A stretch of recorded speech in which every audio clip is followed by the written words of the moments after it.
Bapak Yongki. Bapak Yongki akan menyaksikan pergumulannya mendampingi istri terkasih Bu Stella Cahya yang sampai dengan tahun ini sudah genap 31 tahun mengalami sakit multiple sklerosis. Ini termasuk autoimun, ya. Jadi tidak mudah mendampingi orang sakit.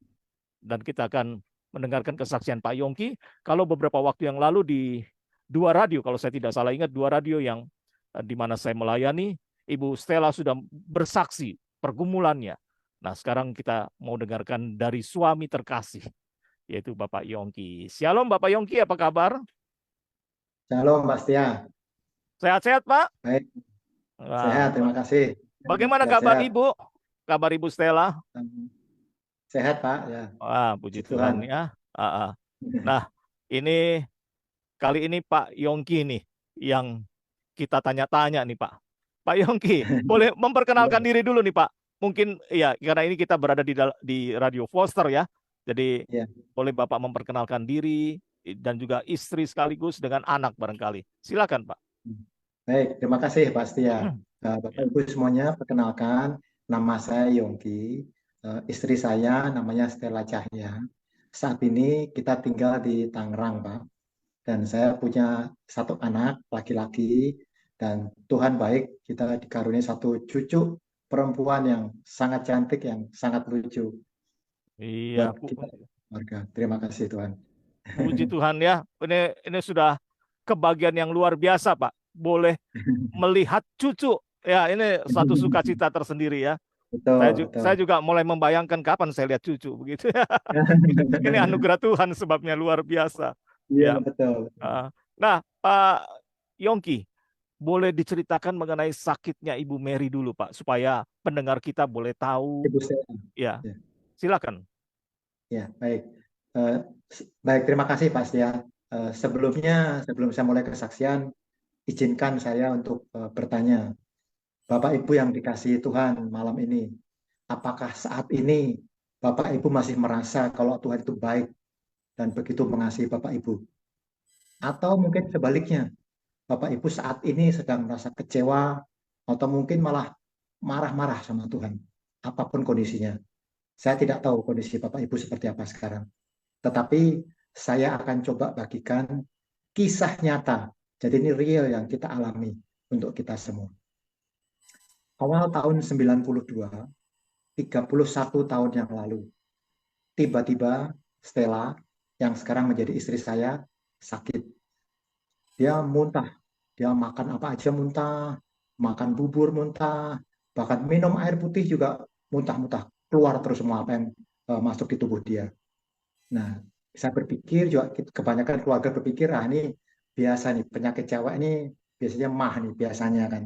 Ya udah, kita pikir kita nggak berpikir serius. Ah ini mah lah paling juga sehari dua hari juga sembuh. Nah kita tungguin, tapi kok seminggu, dua minggu, hampir sebulan kok nggak salah. Tapi kok muntah terus. Waduh, kalau udah sampai selama ini udah mulai serius nih. Ini bukan mah nih, kok udah selama ini. Kalau mah paling sehari, dua hari, dan itu pun bisa makan, nggak semuanya bisa keluar lagi.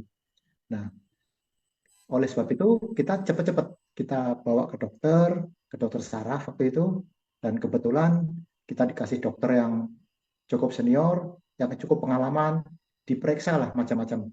Diperiksa ini, periksa itu, bahkan diperiksa sumsum tulang belakangnya, diambil, ditekuk kepala sampai ke kaki, nempel begitu. Duh, tuh kalau saya dengar cerita istri saya, dia sakit itu. Cuma dia tahan.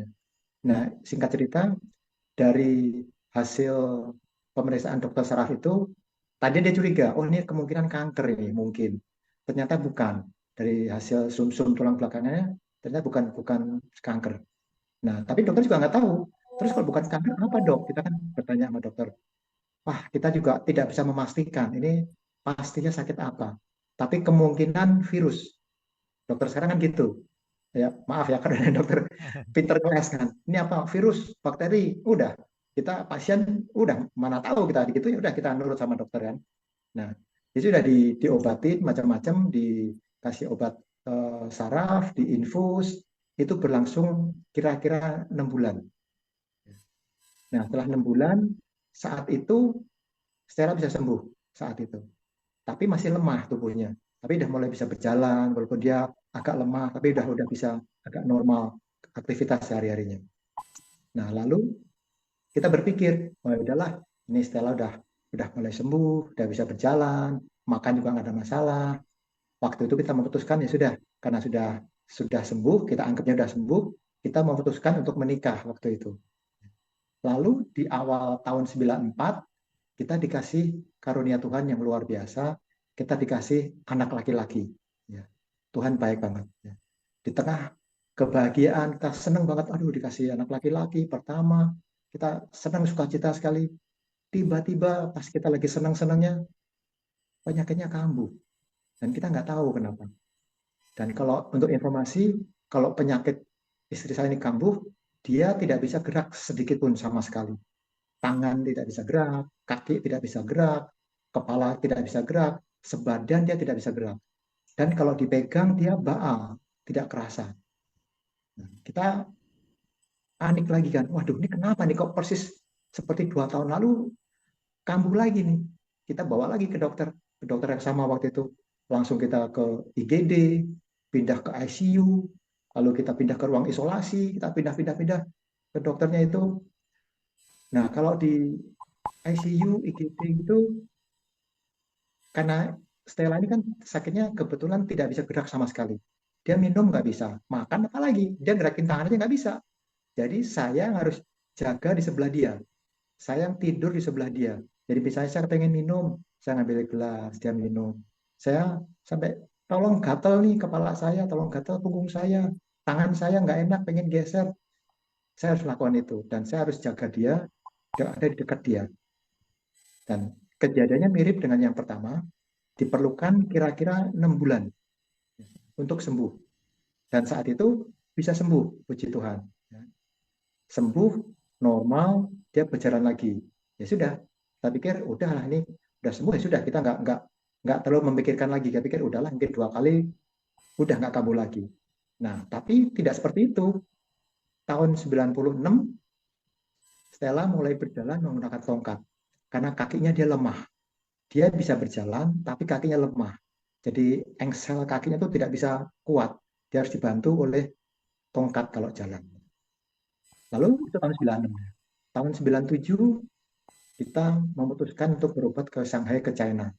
Kenapa? Karena ada teman waktu itu. Itu ada tuh, saya kenal dokter baik di sini. Kebetulan orang kantor juga ada lagi berobat di sana. Kalau kau mau, saya coba kasih kontaknya, kasih nama dokternya. Coba tanya-tanya ke sana. Ya sudah, dengan berbagai pertimbangan, kita akhirnya memutuskan, ya sudah, kita coba ke Shanghai. Dan waktu itu, keputusan itu tidak gampang. Karena anak masih kecil. Kita juga nggak tega. Waduh, ini anak masih kecil gini, kita tinggal nanti gimana? Tapi ya sudah, kita kan kepengen setelah sembuh. Jadi kita akhirnya memutuskan ya sudah, kita pergi ke Shanghai untuk berobat di sana. Untuk informasi tahun 97 itu waktu itu Shanghai masih sepi. Nggak seperti sekarang, mungkin Bapak Ibu yang pernah ke Shanghai. Sekarang mobil semua, gedung tinggi-tinggi. Zaman dulu semua naik sepeda. Saya juga heran, di Shanghai naik sepeda semua.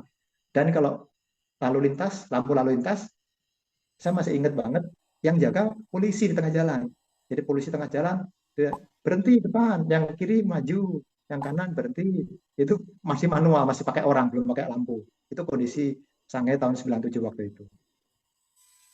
Dan kalau orang cuma bayangin, wah enak ya ke Shanghai jalan-jalan ya. Enggak seperti itu Bapak Ibu.